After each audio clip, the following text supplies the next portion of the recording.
Thank you. I want to thank Margaret and the whole MAS team and Rafael Vignoli Architects for hosting us. I was a community planner in the South Bronx.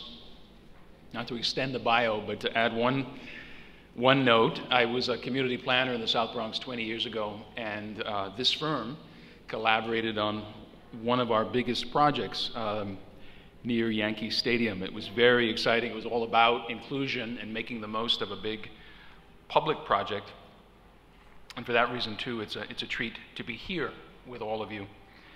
The Ford Foundation has more than, I'm not here to talk about Ford today, by the way, but on a quick note, the Ford Foundation has been a part of this city, has been headquartered here and active here for more than 60 years. We both support work in the city and work to make the city greater and more inclusive.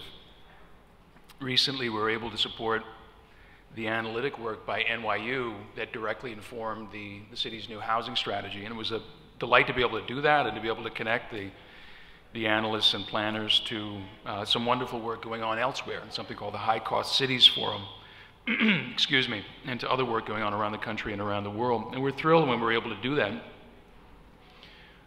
But as an institution, frankly, we look to New York City for more than that. It is more than an incredibly important backyard for us. It is more than our home for those of us that live and work here and happen to work at the Ford Foundation.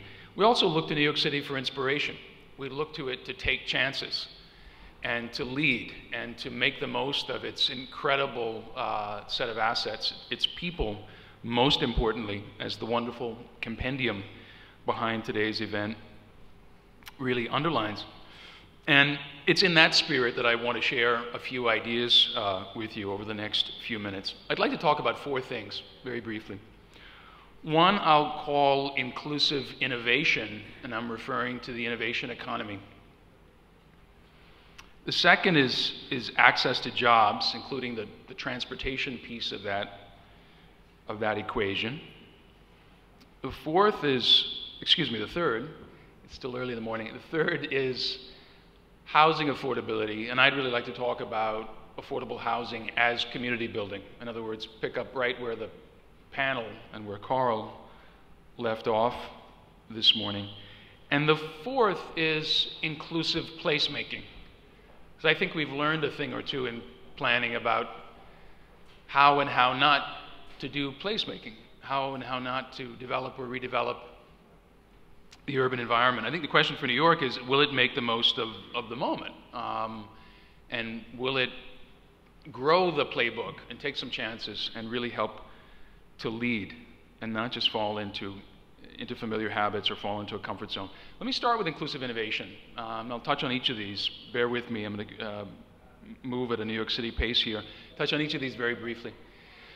First of all, the innovation economy. It's at the heart of New York and what makes it vital. And the big question for it is whether the city will make inclusion possible. But the question at the heart of that is actually an even larger one, and that is, will New York City help the world figure out how to do this? Economic growth is only coming from two places in the world right now. One is innovation, and the other is commodities.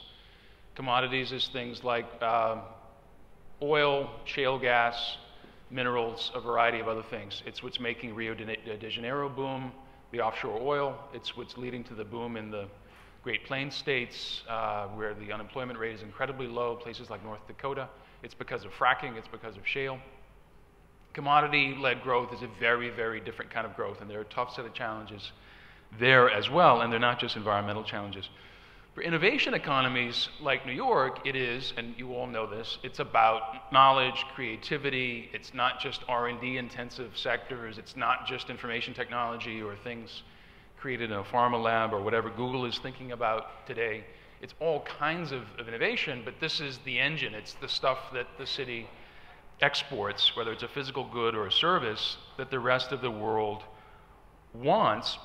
And the real question, if you have an innovation-driven economy, and New York City is blessed to have one of the world's greatest innovation economies and one of the world's most diversified, the real question is whether you can make inclusion possible. It is, sadly, not the question that the innovation firms are typically most focused on. And I don't say this to point the finger, but to issue a friendly challenge. I have spent years in the Silicon Valley area. I'm originally an engineer by training. I've taught at MIT for years. Been at the heart of a number of these innovation clusters. Inclusion is not high enough on the agenda at all. And I think we can change that working together. And I think New York City could be one of the places that changes that, but it's not predetermined. If New York City wants to, and I mean everyone working together, not just City Hall now, at least two things will have to change. One, there have to be on-ramps for local talent, including kids and older workers from disadvantaged backgrounds. The innovation economy has not succeeded in doing that at all, almost anywhere in the world. The question for New York, again, is will this be a place where there is the engagement, the investment to actually make that happen? The innovation economy typically looks out to the whole globe. It makes room for high-skill immigrant talent, for inventors. That's all wonderful. It's all important. But it can lead to a real blindness about the talent that's right around you and whether there are on-ramps for workers, especially young kids with aspirations to work in some of those jobs. I think there's a real question about whether New York City wants to take that on. The other way in which you create an inclusive innovation is through what economic development people refer to as linkages, which is really jargon for what Mindy called connections. It's not the connections of resident associations or religious congregations or those other important things. Those are connections too, of course, and they're really important. It's connections among businesses or between businesses and community colleges. It's connections that make the cluster, the innovation possible and make it hum. And on this score, I was asked to give examples here today. On this score, it's really places that are in much more desperate straits, places like Detroit that have been resourceful and that have been inventive because they have to be, because they cannot afford for a single penny of value to leak outside their economy. So they are redoubling, so is Cleveland. They are redoubling efforts to think about all the local sourcing, the local purchasing that their anchor institutions, for example, their eds and meds, their big hospitals, their universities and colleges, everything they can put back into the local economy, and how to think about the power of their buying in ways that are developmental. They go beyond simply having targets for the amount of contracting they do with women and minority-owned businesses, et cetera, that really look into what are our relationships?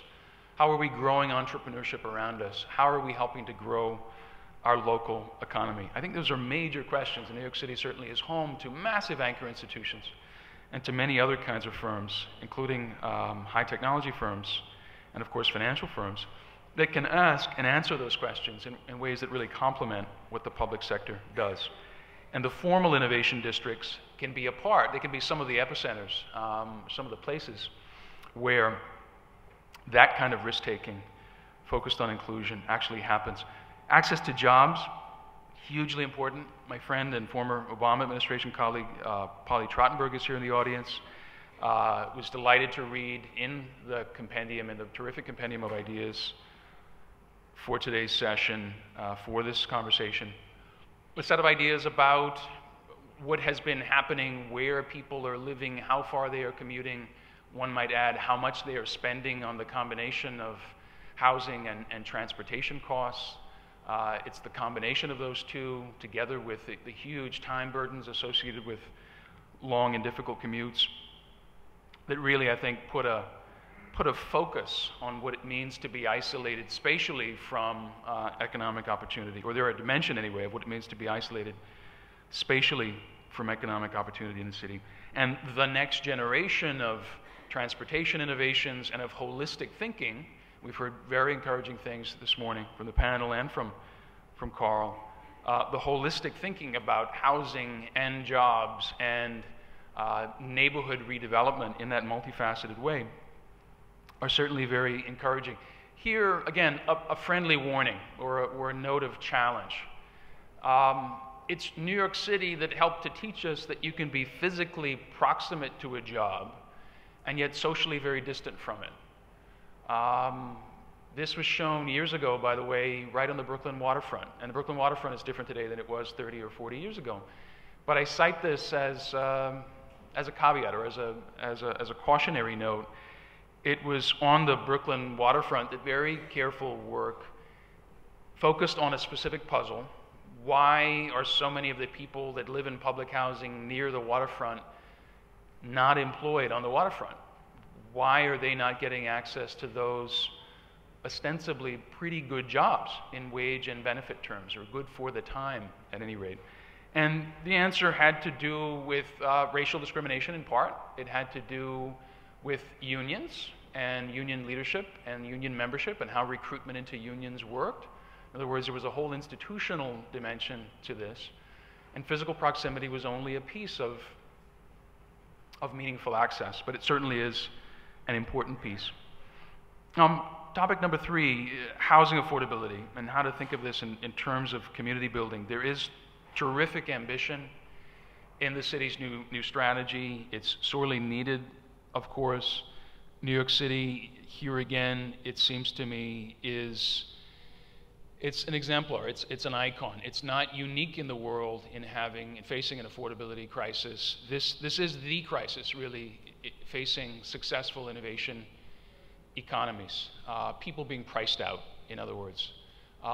It is also a huge issue where I've been living for the last X number of years in greater Boston. It is an issue in Washington, D.C. and the surrounding region where I've lived for some time. In the Bay Area, of course, and all of the other successful innovation economies. Essentially the pricing out of all sorts of occupational sectors, of folks working lower wage jobs.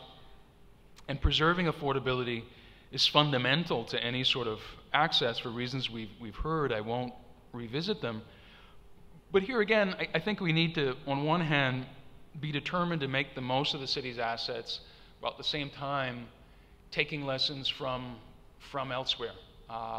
Amsterdam has faced this problem for a very long time. About half of all the housing units in that global city are some form of social housing. They're not public housing as we would understand it. A lot of it is run by private, non-governmental associations.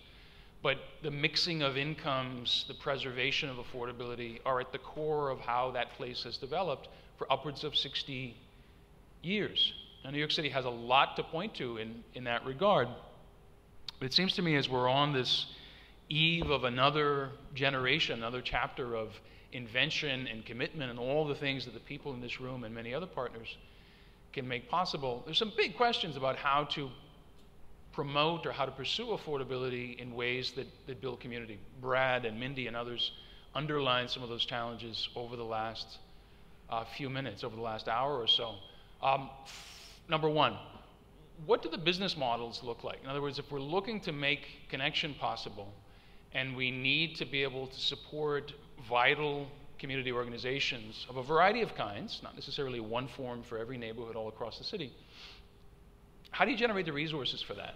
How can the place that did so much to teach the world how to create business improvement districts and other inventive forms, other business models, other kinds of public-private partnership, what's the next generation of those? What's the next set of those? There are signs of what's possible. Some of it falls under the rubric of value capture as you're investing in a place, and particularly as you pour public investment in a place across multiple dimensions: housing, transportation, parks, other amenities, retail revitalization, of ways to capture that value for the public good and use that value to support community organizations, to think of community building as an ongoing process, not a once-in-time episodic event, something you do when there's a plan or a new strategy, and then you sort of move on to the next thing, but rather something that is continuous care and feeding.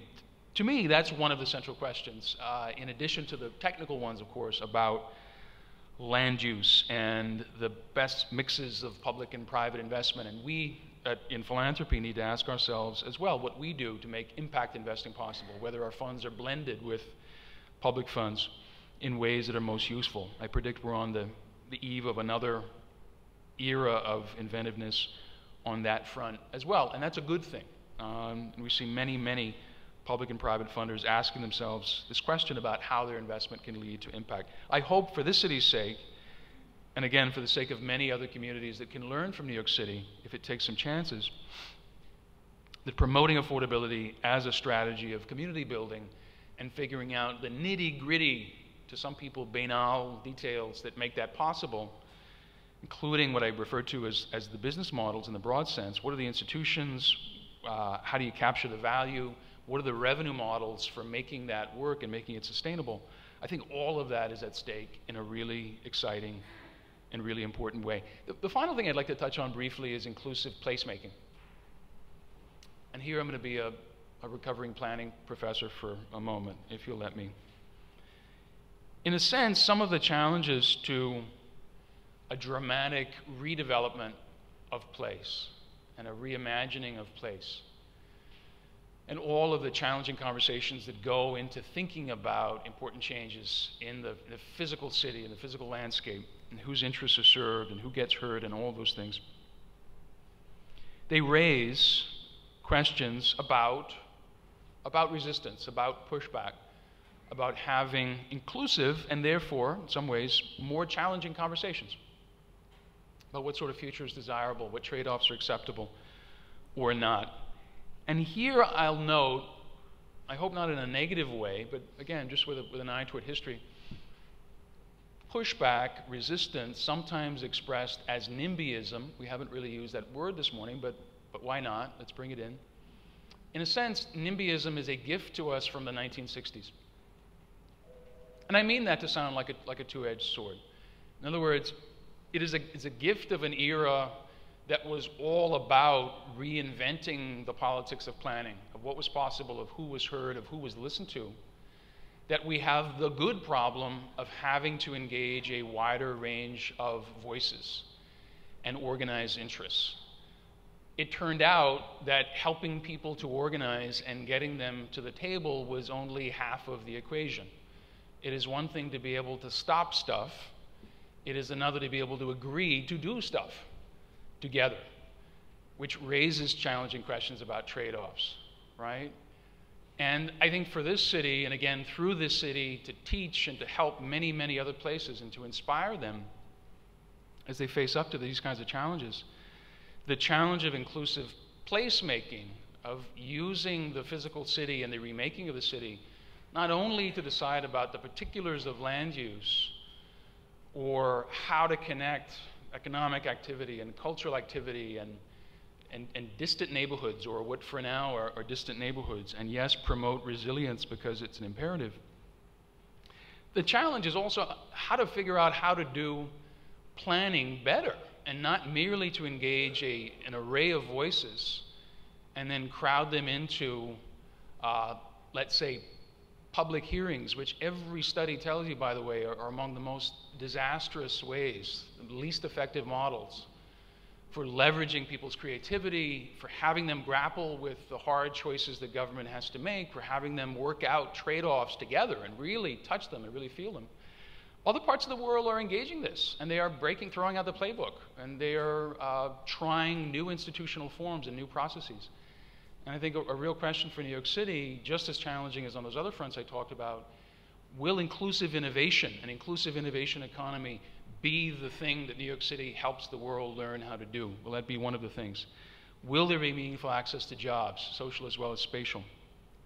Will housing affordability, the promotion of that vital threshold sort of access, will that be a recipe for and a tool for community building? On this last one as well, will placemaking be the challenge, be the process that helps New York City, that challenges New York City to reinvent planning, to reinvent what engagement means, not, by the way, with a blank slate, not from scratch.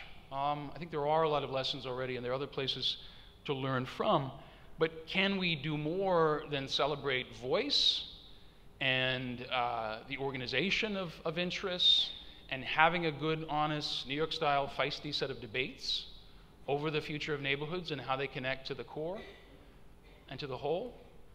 Can we also experiment a bit with how the planning takes place, how and where the conversations happen, and how different interests come together and negotiate and work through some of the difficult trade-offs and some of the things that ask people to rethink their mental models. I've come to the conclusion, having worked in the federal government, having worked in the academy, having looked at cities around the world trying to take on transformational change, the two things are really crucial, and I think they're crucial for New York going forward.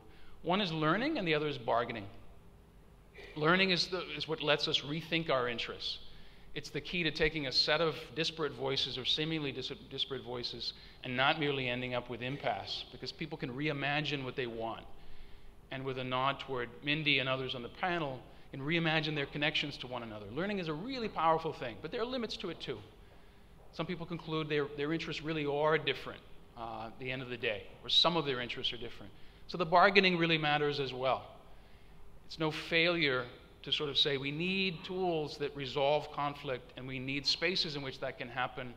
And speech making at a public hearing, I promise you, is not going to be enough, not nearly enough. And the people in this room have lived many, many versions of that movie. I can see it in your reactions. These are a few thoughts about what inclusion may require, where this city can help to lead again. And I would humbly submit that there are both incredible assets in the city. There are things to learn from places that have been and are still in much more desperate straits and therefore have been very resourceful and I think have some things to teach us. And the real question is, will this city, given the incredible moment and given, I think, the confidence that it has in many quarters on the economic and the cultural and the other fronts, will it show a willingness to lead by taking chances and to lead by reimagining the day-to-day tools and the institutions that make inclusion possible, that make it more than a tagline and a set of values and a set of wonderful principles. I hope these ideas are useful to you in some way. Again, I'm grateful to MAS and to our hosts here in this lovely space. And for our part at the Ford Foundation, we look forward to being a part of both the innovation and the risk-taking and the learning with you, even when it's hard. We look forward to this work. Thank you so much.